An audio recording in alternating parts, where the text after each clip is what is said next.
Hello and welcome. My name is James. Welcome to another series in our VAWMA Chats little podcast thing that we're trying to do. Glad to have you.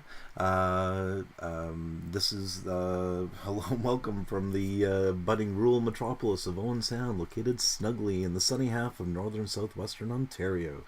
Again, my name is James. I'm your host today.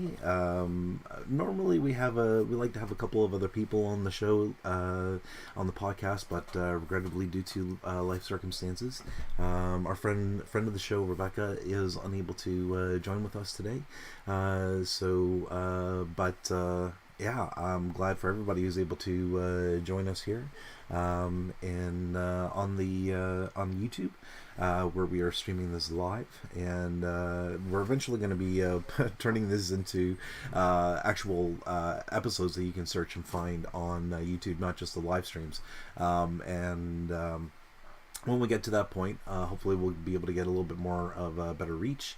My name, as I said before, is James. This is VAWMA. VAWMA is an acronym, stands for the Voluntary Association for Work and Mutual Aid. And what we are is a potential solution for what the situations we find ourselves in Canada, the United States, and honestly, probably the world over, where work is precarious, pay is not good, and our scheduling is horrendous.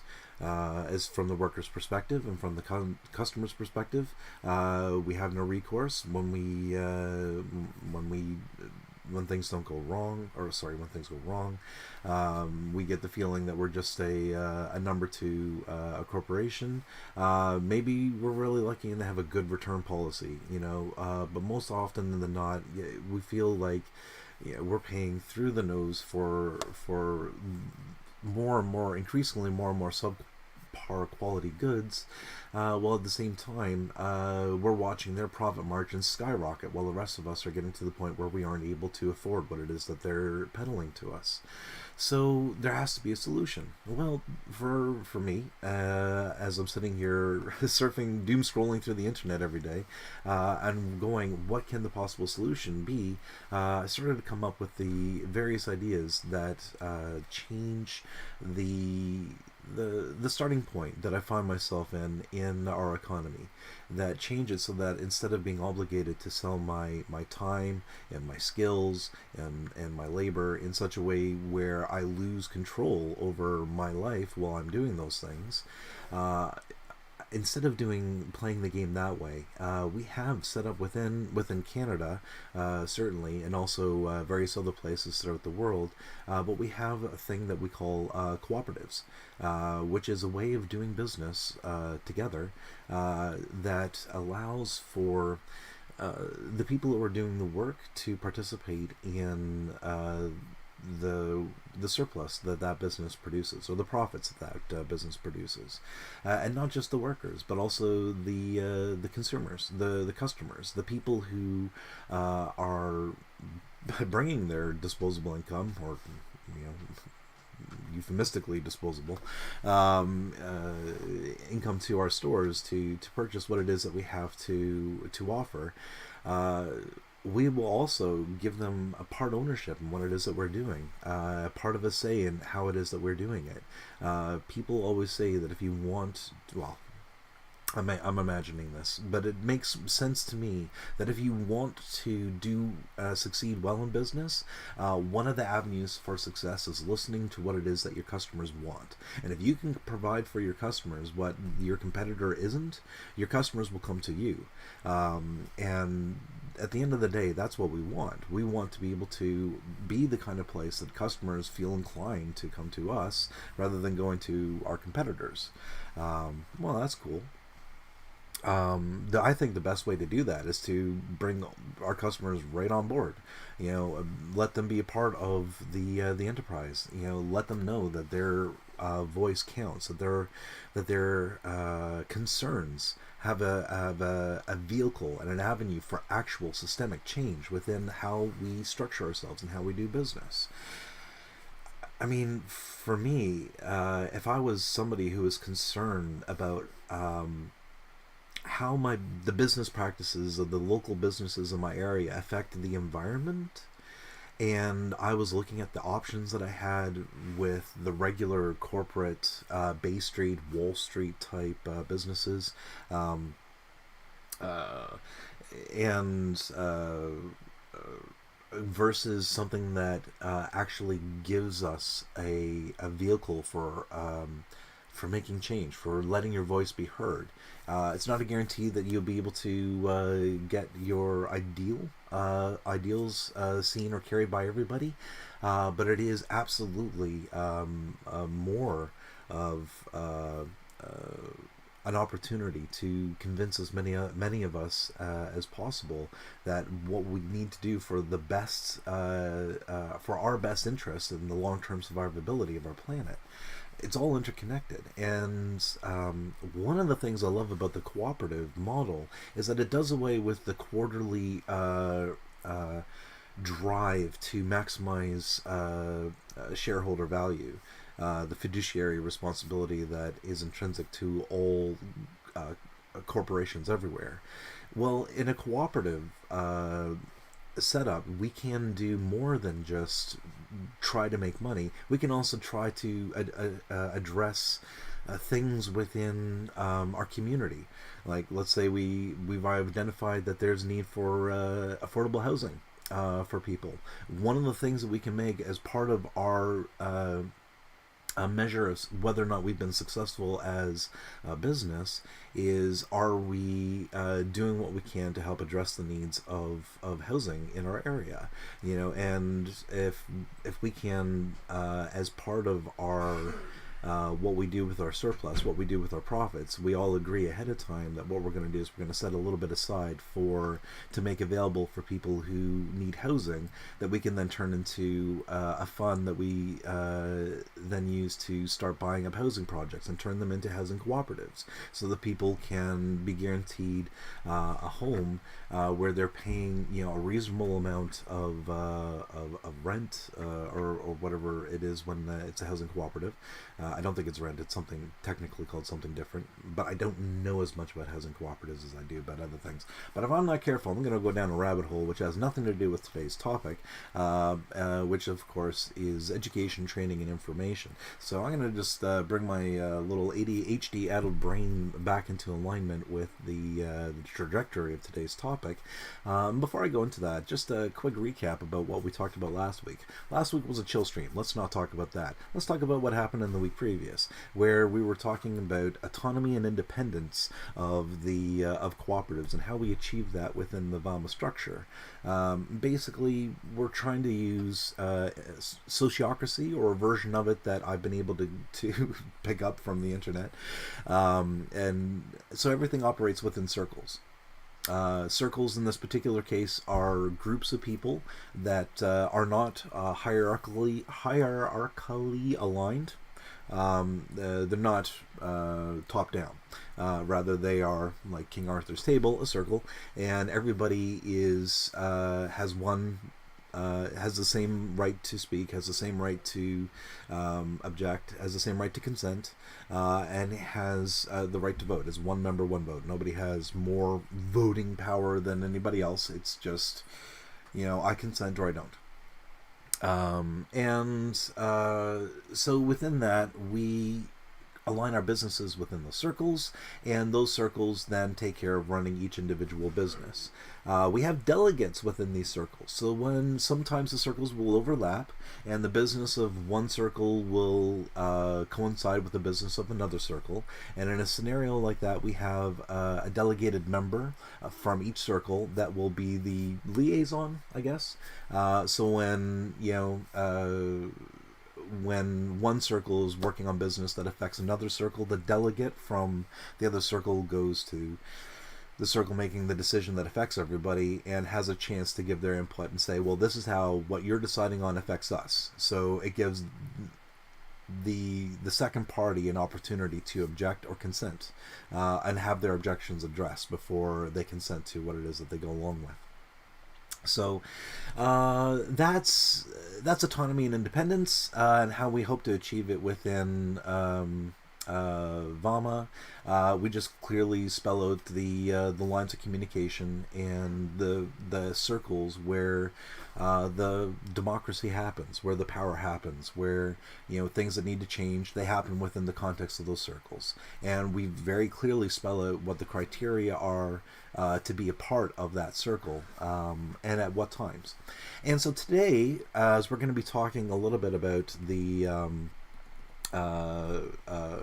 education, training, and information, because that's going to take that's going to come into play and take a huge part in what it is that we're doing with what as running a business. Because let's face it, at the end of the day, it doesn't matter how you structure your business if the people making decisions about how that business is going to be run do not have the good information at hand, accurate information at hand, information that's relevant to the kind of decisions that they need to make, then that business isn't going to survive long, irrespective of what economic form it takes.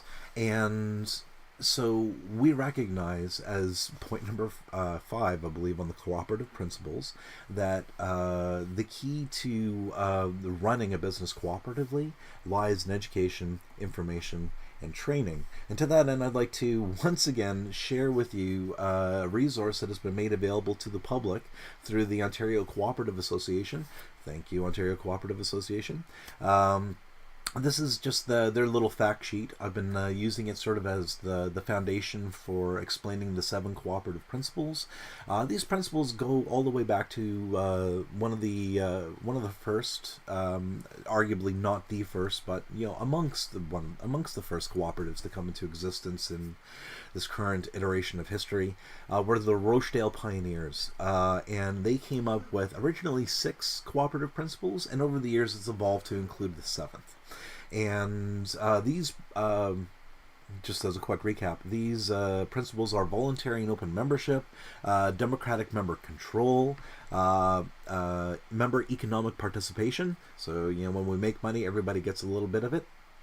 Autonomy and independence. So that is, each cooperative gets to run its own affairs, doesn't have to worry about other people who are outside of the cooperative coming in and telling them how to do things or what to do, or being able to dictate to them how they have to do things. Today we're talking about education and training and information. Next week, if all goes well, we're going to be talking about cooperation amongst cooperatives. And then finally, the 7th principle, which is concern for community, of which I have a lot, and I think many other people do as well, on account of community is where we live. So, to that end, let's talk about education, training, and information as it relates to cooperatives in general. Cooperatives provide education and training for their members, elected representatives, managers, and employees, so they can contribute effectively to the development of their cooperatives. They inform the general public, particularly young people and opinion leaders, about the nature and benefits of cooperation. One of the simplest ways to educate members, staff, and volunteers involved with a co-op is to ensure that there is adequate orientation and training for new participants in the co-op that includes an overview of the cooperative model and what being a co-op is all about. Information provided to participants should outline how the co-op works, the cooperative principles, and other information that allows people to participate fully in the operations and governance of the co-op. Co-ops, in particular, associations of co-ops like the Ontario Cooperative Association, thank you again, and or the Cooperative Housing Federation of Canada, also work to educate the public and elected representatives about the co-op model. This assists in raising awareness about the cooperative way of doing business and obtaining support from government on behalf of the sector.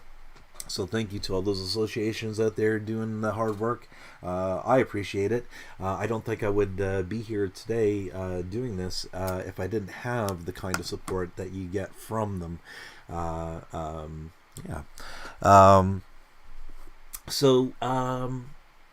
Just kind of going through the education and training model here. One of the things that that occurs to me as I'm kind of going through here is that people kind of, it reminds me of something that I heard years ago, where people rise to the level of expectation. And in a lot of ways, our society has expected us to kind of go along with the flow, to find something that we're good at, figure out how to commodify it, and how we can then take that and turn it into something that we can make a profit off of, really. And at the end of the day, I get it. People need to eat. People need to have clothing. People need to have shelter. And at some point, we're going to develop our society to the point where we're going to centralize certain things. Like, we go to a store to buy clothes, and in order to get those clothes, we don't have to barter 3 sheep for, a wardrobe. Rather, we use money, and I get that.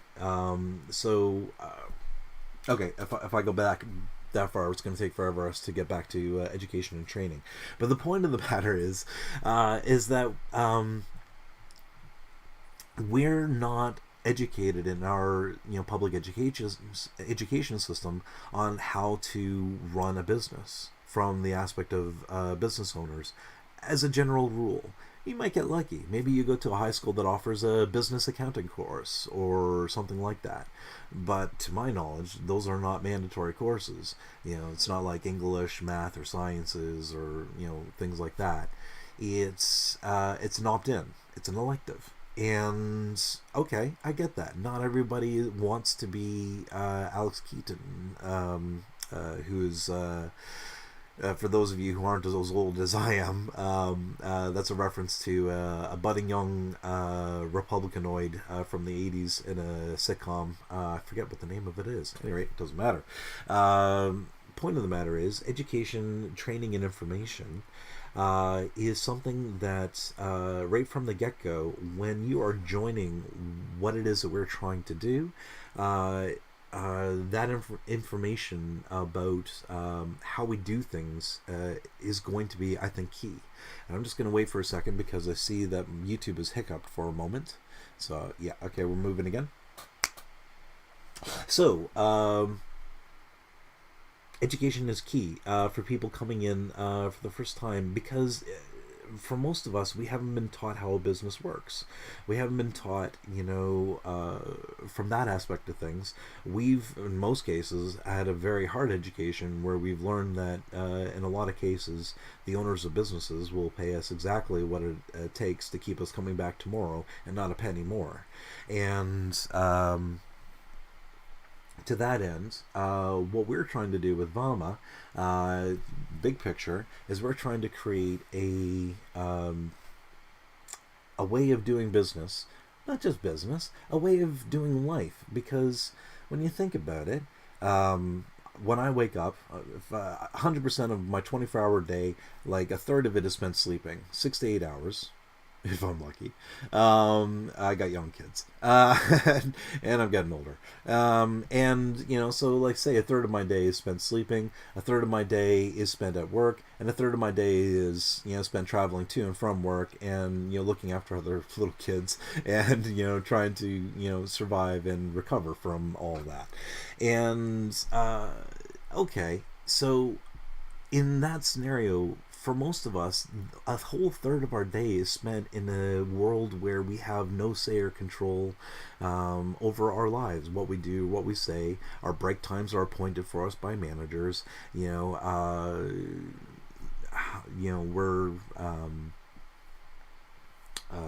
I can go on, but I don't want to, because I want to get back to training and education.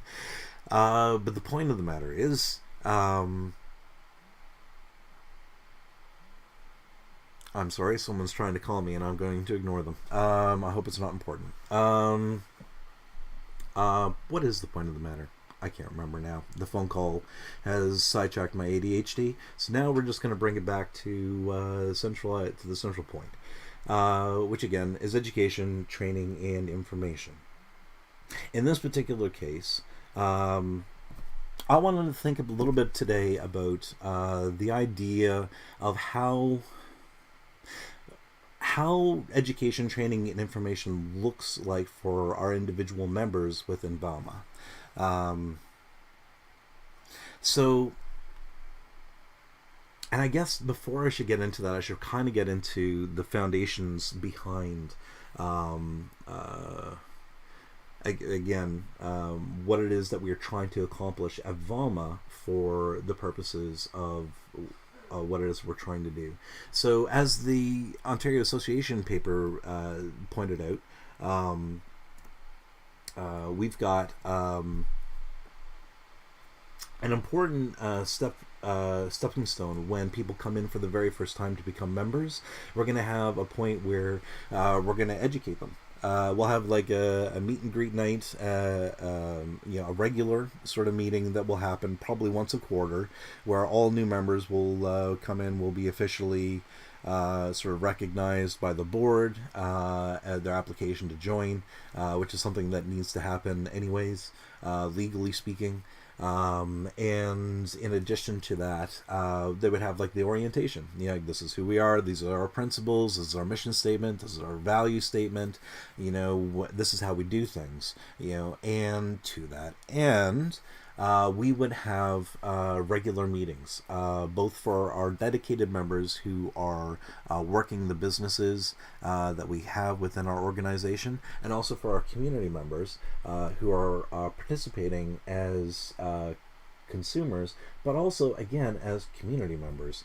And I was thinking about this past week, and it really relates to what it is that we're trying to do here with training and information, because one of the things, but it also ties into concern for community, which we'll get to in a couple of weeks. But it has to do with the mutual aid aspect of who we are as VAWMA, the Voluntary Association for Work and Mutual Aid, and that is we want to intentionally hold meetings within the community, advertised to the public, all welcome, where we bring people together just to check in with each other. And it's kind of like the idea of checking in with your friends and just being intentional about it. And instead of doing it individually on a one-on-one basis, we just kind of have a centralized meeting location where we get together, have a potluck, make sure everybody's fed, make sure everybody's immediate, needs to survive are met, so nobody's coming into this on an empty stomach, and we have human interaction. Half of us got kids and we're running on like 4 hours sleep, and like young kids, and we're all running on the private fear that none of us are succeeding, and we fear that the world is falling apart. And it'd be nice to be able to get together with some other adults that are going through the same thing, while our kids are off playing together. It's kind of the sort of thing I'm thinking of. And not just that, if you're a retiree, or if you are, somebody who is just just isolated from our society because they're not into sports or going to church, or things like that, or they're precluded from being able to be a part of other local gatherings due to economic restraints. Either way, what we want to do is just create just a regular gathering where people can come together and check in with each other. So we would do these sort of like gatherings on a weekly or bi-monthly, twice a month basis. I like weekly because it's a nice little check-in. For me, as somebody who's on the spectrum, having a solid routine is great. And if I can work something into my routine where I have some regular human healthy interaction, I think that would be great for my mental health, and hopefully for the mental health of everybody else. And one more benefit of what VAWMA brings to the table, that's not just a material resource, but is, dare I say, I don't know, a life resource, a human resource? Probably not. Doesn't matter. Let's get back to training and education, because there are two things that we want to accomplish when it comes to training and education within the VAWMA context. And the two things are this. The first thing is we want to make sure that the people who are making decisions about the business, and remember, this is a democratically run business, so the people who are making decisions about it are, the members, you and I, So we want to make sure that our members are well informed, that they have correct and accurate information about the business that they are part of, so that they can, when it comes time to deciding on what policies we're going to make, they are equipped and able to make good informed decisions. So that's point number one. Point number two, we've kind of already covered it a little bit, and that has to do with the fact that none of us, by and large, have been taught how to run a business unless we went to school for it. So one of the things we're going to be doing on a regular basis is just teaching each other, teaching ourselves, like how to do this the best way possible. What are the best practices? What have other cooperatives done? What are other cooperatives doing? And what are some things that apply to us in our scenario here in Bruce Grey Owen Sound, or wherever it is that a VAWMA chapter may be. And from there, we kind of, we use our sociocracy circles, we use our, where we get together, and we're going to talk about some details about how we do that here as we get into the second half of the podcast. In a minute here, I'm going to kind of pause to read some comments and look for any questions or any asks for clarifications of anything I've said so far. So if you have any, cue them up in the chat. I'll address them here in about 3 minutes. But those are the two aspects of what it is that we want to cover in VAWMA when it comes to covering education, training, and information.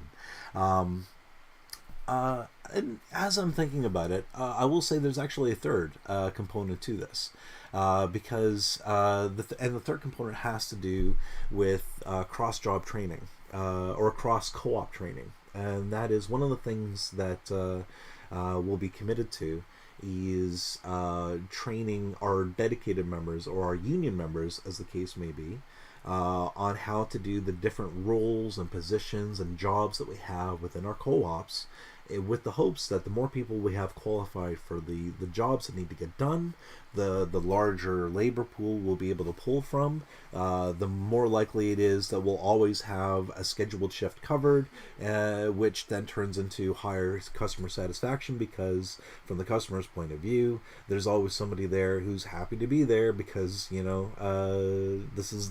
they've got ownership. This is their place. This is what we do. This is an expression of who we are, if you will. And it all comes together, in my mind, hopefully for the best. And in the worst case scenario, what we end up with is customer service representatives who, instead of being frustrated by an inability to actually address their customers' needs due to company policy, we will have a customer service representative who is a part owner, who will have tools at their disposal and education to know when and how to apply the tools at their disposal in order to address a customer's concerns and needs. And if the individual person that they're talking to, the individual dedicated member that our customer is talking to, doesn't have the experience or the individual knowledge themselves, they'll be surrounded by people who are. And that's my vision or my goal or hope of what VAWMA can be. So I'm just going to take a minute or two now and look at the chat here, see what we've accumulated as we've been going along. Let's take a look here. Okay. Yes, thank you, Ontario Cooperative Association. You are great. Family Ties was the name of the show. Thank you. I appreciate that. The Rocky Young Republicanoid, indeed. No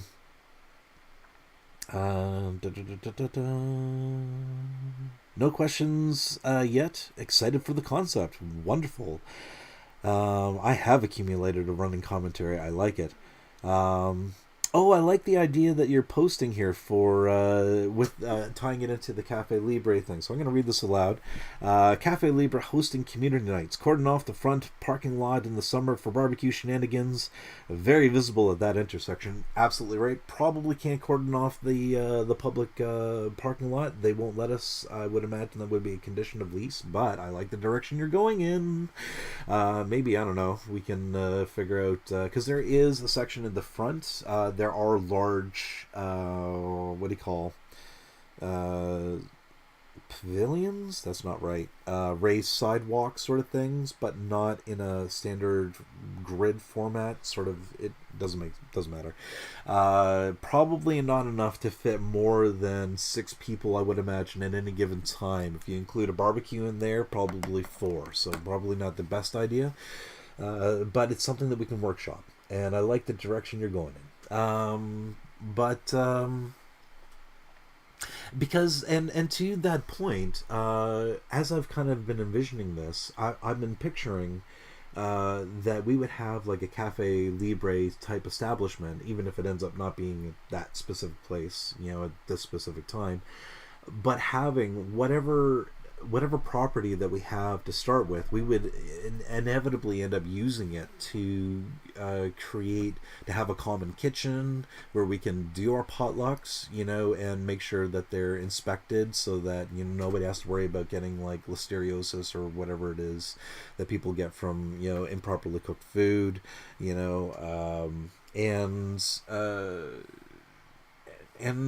we would I would, if it was Cafe Libre, that we would have the kitchen that we would be using on a regular basis as well. And, some of our dedicated members would be a part of these community nights. And, maybe we shut the kitchen down, or maybe, the kitchen just, in addition to taking orders for the restaurant portion, we'll have half of Cafe Libre be set up like in a conference style where we have an open night where it's like community engagement night, where food, you don't have to pay for the food. It's something that is, people bring donations, maybe we can build a food bank, or we can donate it all to another food bank so we don't have to reinvent the wheel, and, that's sort of like your entry or entree to into the thing. I don't know, I'm just spitballing it now. I'm already seeing some problems with that, but the point of the matter is that we'll get to the point where we would have a place where we could have our meetings, and then and this is where I was getting to thinking where community members really shine, because our dedicated members are going to be focused on running the business, and the business is there to make money. And that's okay. I don't think there's anything necessarily morally wrong with that. It's just, what do you do with that money that's made? How do you distribute it? To me, that's the question of where morality comes into play. And for us, our dedicated members are going to be running the business. We're going to have a whole ton of community members that aren't going to be necessarily running the business, and it's going to be a smorgasbord from retirees on one end of the income spectrum, where they've had 6-figure incomes for multiple years in Toronto, and now they've retired, bought a small mansion somewhere off in Georgian Bluff somewhere, and are now a part of the Owen Sound community, and they like the cut of our jib. They're progressively liberals or whatever, and so they want to buy in as community members. Okay, so we got them over here, and then on the other side we've got persons who are maybe on the lower income strata of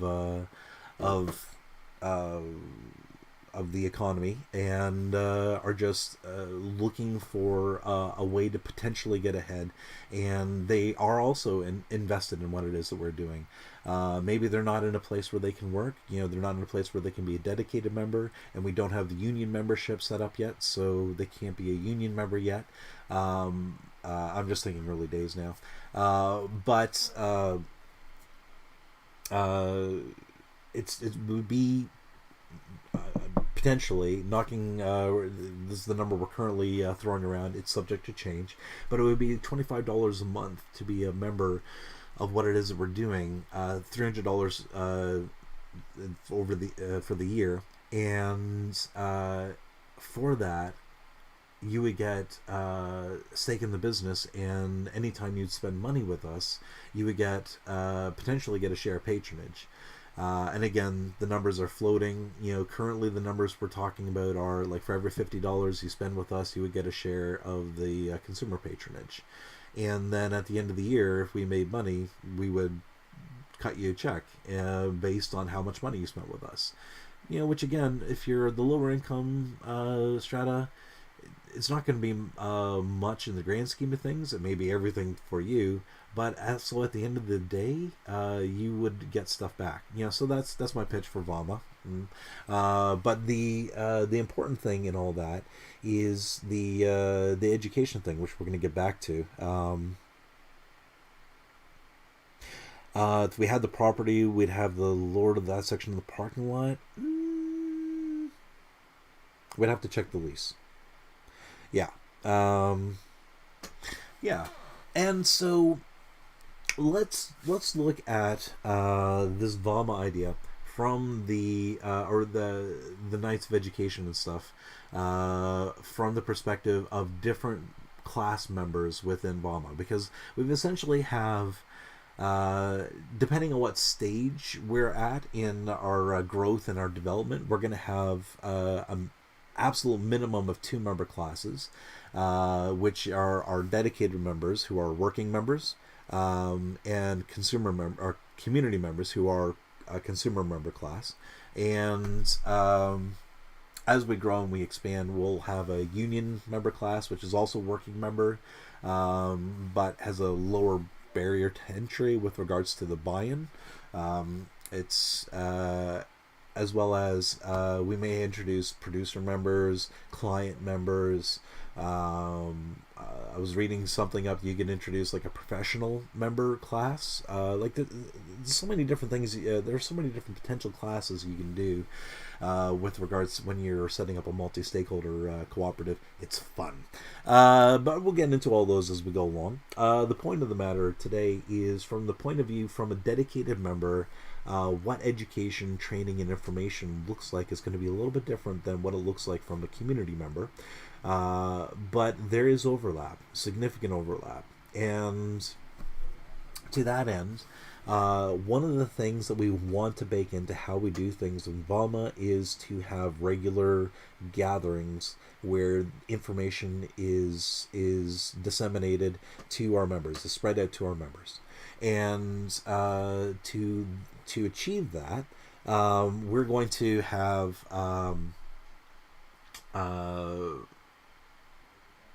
like I said, regular meetings.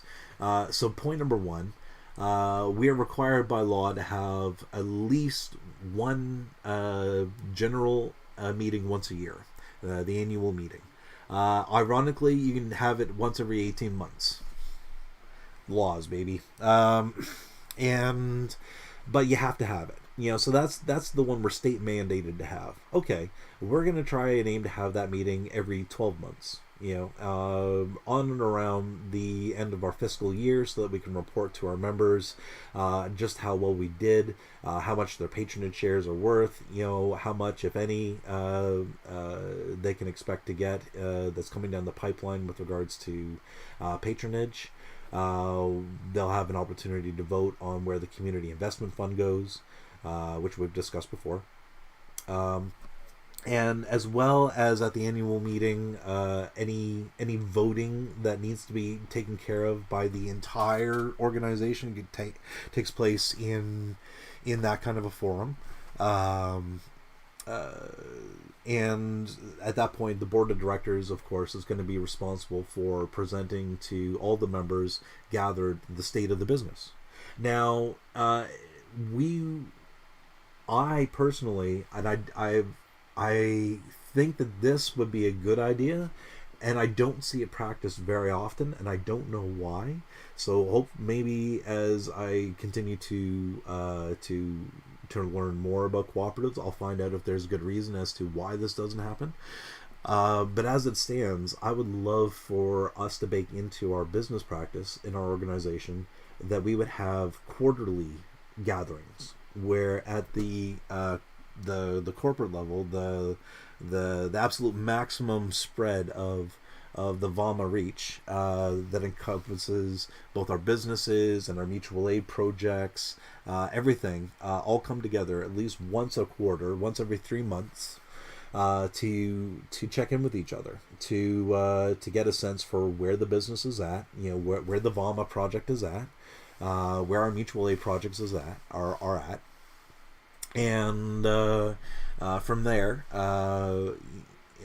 have the potential for people to submit ideas or applications for things that can go into the community investment fund. They get to present their ideas there, and the committee kind of does these sort of things, or they present it towards a committee, which again is open to all VAWMA members, both dedicated and community. So even if you're not on the committee, you can attend these meetings, and so you can hear what it is that is being presented, and you can see how the committees are functioning in terms of are they doing the sorts of things that you would like to see the committees doing as a member of VAWMA. So we have the annual meeting, and then we would also bake into what we do our quarterly meetings, and these quarterly meetings are an opportunity for the membership to be educated and informed about the state of the business. These kind of meetings will be more general. They won't be getting into the nitty gritty. Maybe they might get into, I don't know. But by and large, it's going to be like, we made X amount or we lost X amount, and this is where we're making money, this is where we aren't, this is what we're doing to try and make money in the places where we aren't, this is what we're trying to do in the places where we're making money in order to maintain the money that we're making and potentially make more.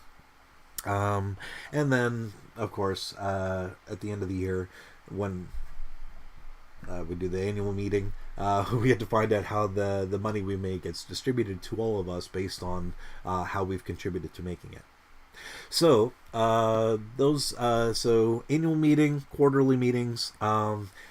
Also, we would have monthly meetings. So each individual cooperative business would get together once a month and would have a meeting that relates to its own individual business.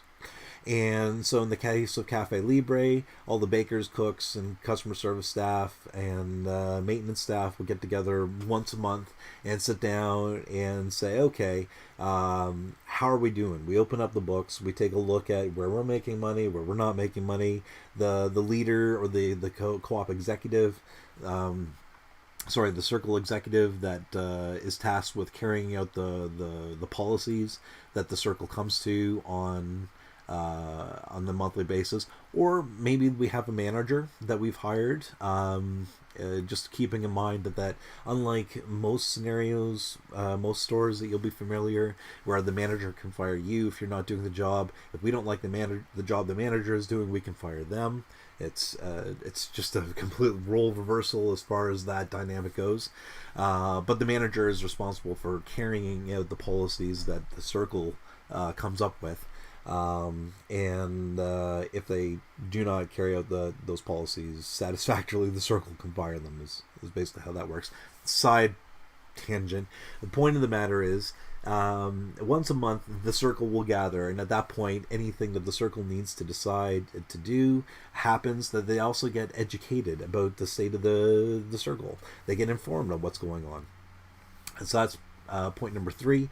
Point number 4 is, again, we've got these weekly meetings that are all based around the idea of the mutual aid stuff that we're also trying to do. The community check-in, the how can we, is everybody doing okay? Is anybody in crisis? Did anybody have somebody die unexpectedly? A close family member gone? Even if they're a pet, we're not incompassionate people here. We are very compassionate people. And I think if we can create a forum where people can come together, they will, and people will check in with each other. And to that end, that's kind of where our community members shine. That's where we will put the call out to every retiree or every person who is, either on disability or works, or just in precarious work part-time. Maybe you're an artist, maybe you're just somebody who's a bohemian, who's trying to live life as free as they can. Well, maybe this is something where you can shine, where we can take people's passion to see people do well, see people thrive and become better. We can connect them to other people who are looking for people to help them thrive and do better, is my hope. I also realize that there's potential for a lot of drama. And one of these days, maybe when we sit down and we've had a chance to sit down and think about it a little bit more, we'll talk about some of the strategies and things that we'll employ in order to help avoid drama, various best practices that we can employ. But point of the matter is that for now, one of the things that we can do at these weekly gatherings that are intended to address community needs is that we can include with it a portion where we educate people about what VAWMA is, who we are and what it is that we intend to do and how it is that we intend to accomplish it. And so those are like the four basic areas where information about what VAWMA is, how we do it, and in some cases, very specifically, the nitty-gritty numbers for what it is that we're doing and how we can improve and all that sort of thing. Oh, and while it's in my mind, before I forget, for our dedicated members, when they get together and form the circle to run the business that it is that they're running, community members I think, should be allowed to attend those meetings, even if they aren't allowed to sit in the circle. They should be allowed to, maybe on a condition that they sign an NDA or something, or what have you. We'll make sure that we protect any proprietary information that's relevant to the running of our business that we don't necessarily want our competitors to know. In situations or circumstances like that, I think it's morally relevant and right for the community members to be able to sit in and have at least a window to see how their businesses that they are a part owner in, because remember, community members are part owners as well, see how their business is being run. And I would love for our circles to bake into their operation a way to recognize community members who are at these circle meetings that might have something that can contribute to the discussion that's being had within the circle. So, like the circle can recognize, an outside community member, an outside the circle community member, who is also a part owner in the old business, and that person can then be given an opportunity to present what it is that they're seeing that maybe people in the circle aren't. And it is my hope that as, we have a wealth of retirees who maybe used to run their own businesses or maybe still do in some cases, or, they're semi-retired but they still own shares or whatever. Either way, they have experience in running businesses that maybe, I don't have, and I could really benefit from the insight that a community member might have that's relevant to maybe, say, the field of baking. And we have a bakery. They should be able to have an opportunity to educate us. And so having that forum for dialogue and communication, I think is also a part of what's important about it, an important way of achieving point 5 of the Co-operative Principles, which again is education, training, and information. And that's going to bring us to the final aspect of what it is that we're doing, which is still a little half-baked at this point. I'm not too sure entirely how this fits into the organizational structure yet. Certainly not enough to create a bylaw for it. But the goal is going to be to have training for job roles. So each training for job roles within a cooperative that is open to other members. So this is where we introduce the concept of union membership.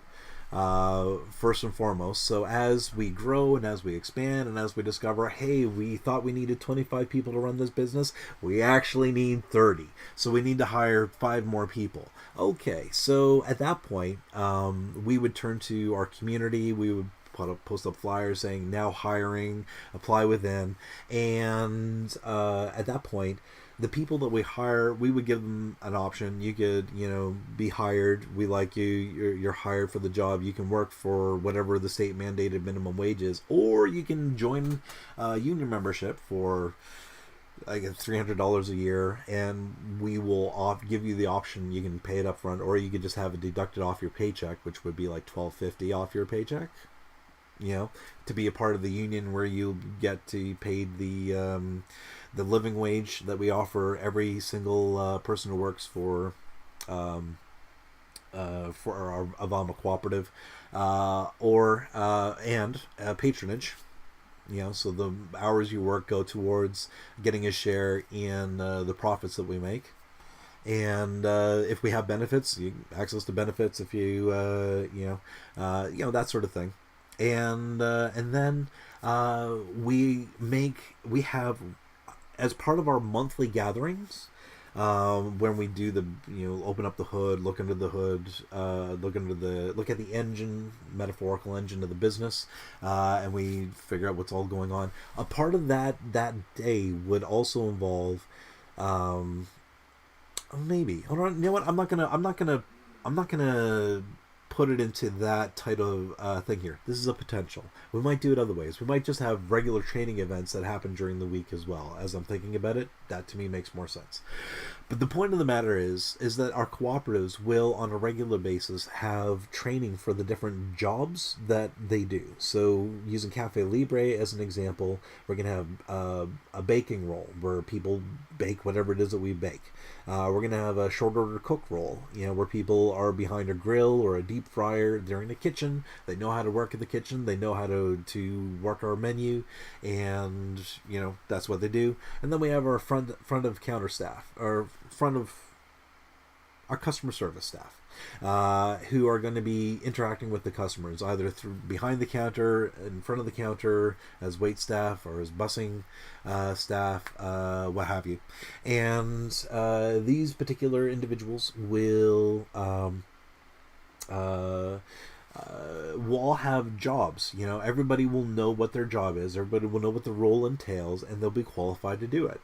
Well, as we grow, we're going to hire these new people, 5 new people, because we need 30, and we're going to train them and on the different roles. We're going to train them on the customer service role for the people who we hire for customer service. But if anybody in the customer service department also wants to learn how to do cooking, the cooks will, at least once a month or on a regular basis, once a quarter, open up the kitchen, and will offer to train anybody who wants to learn how to cook our recipes, how to cook our menu, how to be a short order cook, how to work on a team within the kitchen, how to whatever it is that it's required to do.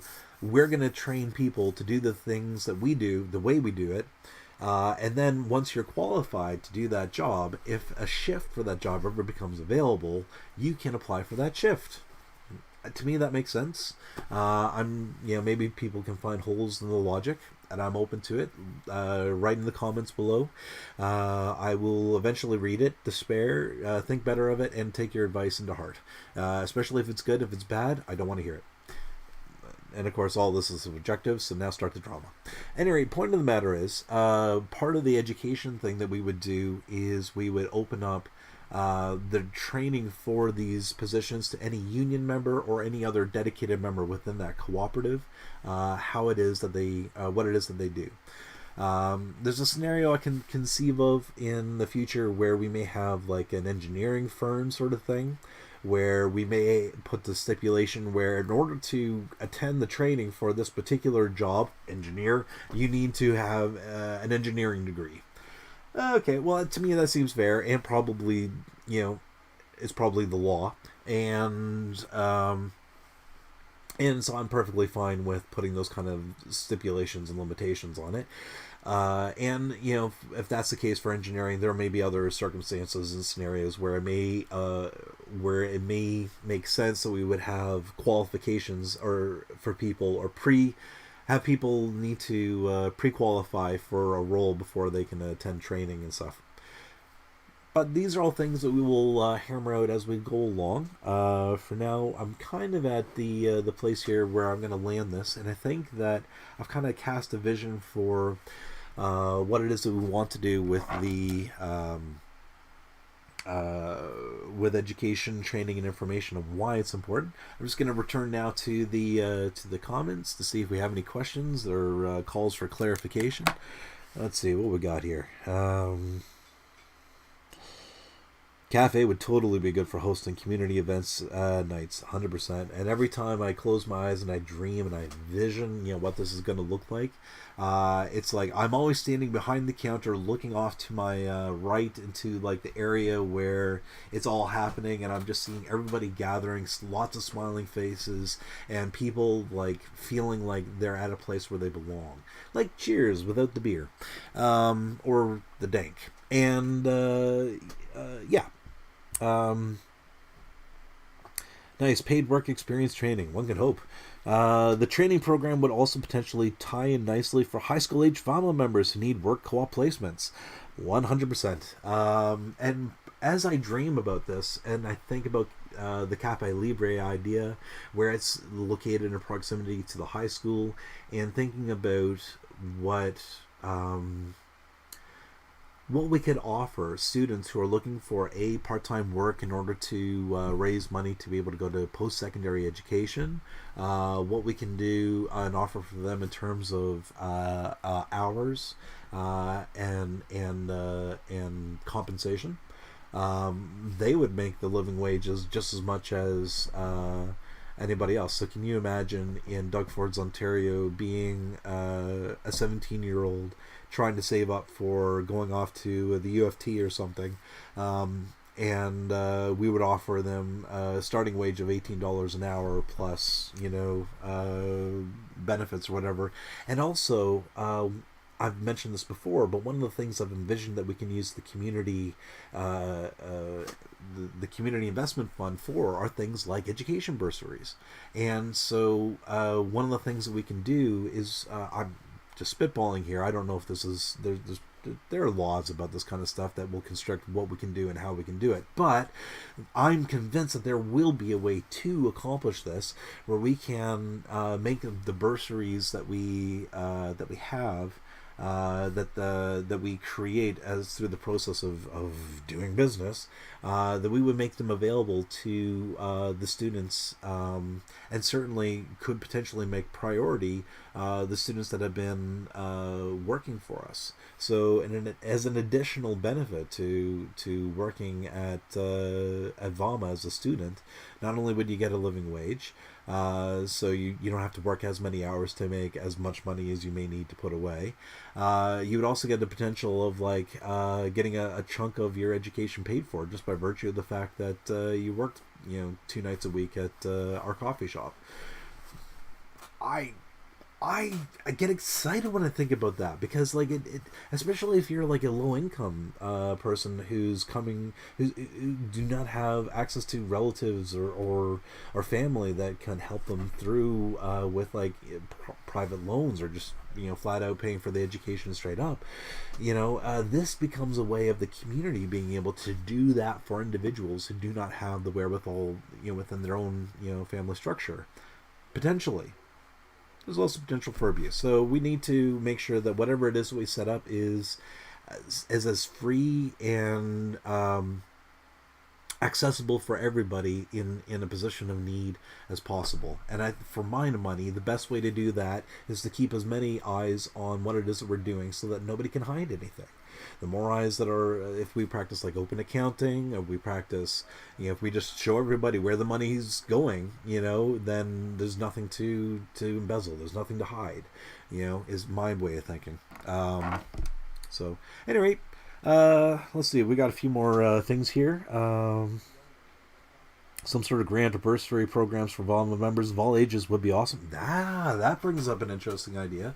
If we could set up another education grant for, especially for lower income individuals who have been precluded from accessing our post-secondary education system just by virtue of the fact that they've never had the money or the time when they had the money to be able to do it. Maybe now they're retired or semi-retired, and but they don't have the access to education because it's behind a 6-digit paywall.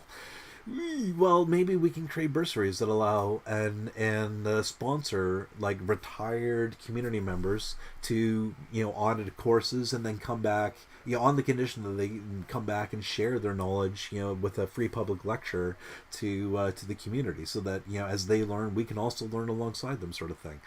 My brain is on fire, and it's 10:30, so I'm gonna land it there. With all that said, thank you everybody for watching us. If you haven't done so already, please like the stream, subscribe if you haven't done so already, so that you can catch these when they come live, or you can find them later on when we finally get over our executive dysfunction and manage to post the stuff from the live feeds to the actual thing. Point of the matter is, if nobody's told you yet today, you are awesome. Don't let the advertising industry tell you otherwise. I love you all, and we'll see you next week, where we will be discussing the topic cooperation amongst cooperatives, working together. I love you all. Live long and prosper.